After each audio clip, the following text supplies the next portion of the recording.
Good afternoon, guys. Welcome to my channel, Ballstall Boys Towers. I must be on a right old roll because this is the third one of today. And yeah, the reason why I'm uploading this content now is because I shouldn't have to worry about telling my real life stories on YouTube. I shouldn't have to worry about demonetized. I shouldn't have to worry about getting strikes because not for 1 minute am I glamorizing crime. I'm just telling you the tales of what happened back in the day in my gangs. So this is how I met Paul Massey. To be honest with you, my co-defendant, which I can't mention on here for legal reasons and for reasons of he don't want his name mentioned on here. And do I still have contact with my co-defendant? Of course I do. He's a lifetime friend, and he's been there for me for the rest of my life, and I've been there for him for the rest. The first time actually my missus met him was in 2010.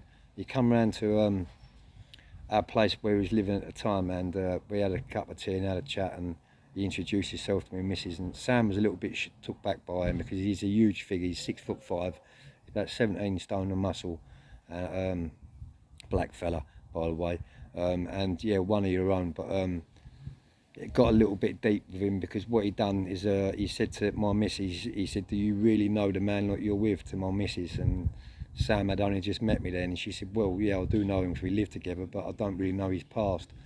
And my co-defendant went on to tell her that I was in a brotherhood, I was part of a brotherhood, and if by any chance he ever needed me, that I would drop everything to do with Sam and be there for him in the drop of a hat.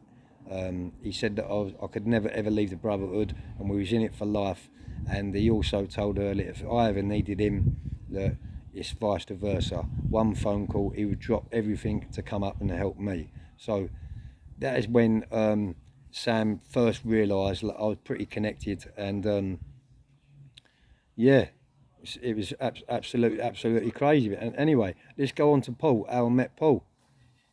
So my co-defendant, as I said, he was Mr. X, and he had links up and down the country, up north, down south, all up and down the country. Manchester, Liverpool, Birmingham, even Ireland, Scotland. And one of my co-defendant's cousins, which was also in our firm, he come from Manchester.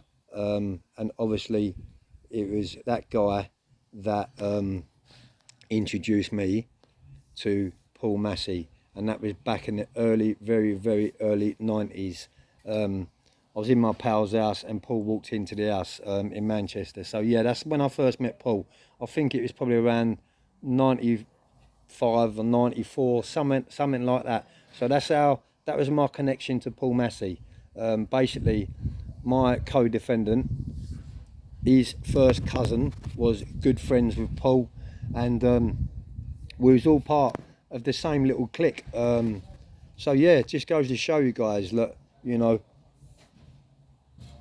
it's my firm went very far and wide all around the country, and yeah, I've got so many stories to tell you about my firm, I really have. But that's how I met Paul, guys, through my co-defendant years ago. And obviously when I got the bit of bird, I met him, I see him in Whitemoor, and then we was together in Parkhurst, and we started having it together.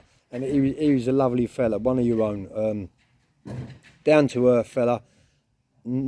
A bully? No way in this world was he a bully. I mean, come on, he wasn't that big of a man. I know he had a bit of a reputation around him. That was clear to see, and I had a reputation around me, but no way was he a bully. He didn't come across like that, and he didn't intimidate anyone whilst he was with me. He was actually a very quiet, reserved type of a man, and it was like it was me what used to pull him out of his shell and make him laugh, because he was down at this time. This was in '99 in Parkhurst. He was very down because he was so far away from home. He was trying to get back home, back up north.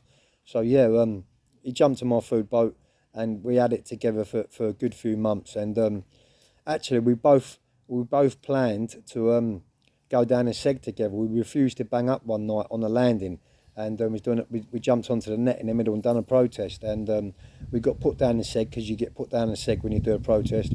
We got put down the seg, and we both refused to come out of the seg until they shipped us out of the jail nearer to our family. So yeah, you know, dirty protest, hunger strikes. It was all involved with that time when I was incarcerated down in Seg with Paul. But yeah, we both got put down in Seg together. We were both on GOAD, which is good order and discipline down in Seg. And they kept me down there for so long. I was down there for around 9 months.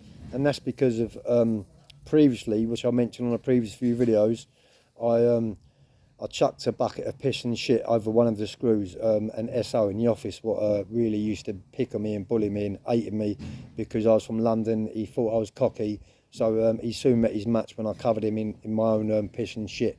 But that was on the previous time that I was in Parkhurst, you know. Then they sent me to Whitemore, then they sent me to Swell Side, and I was on like a, you know, like the...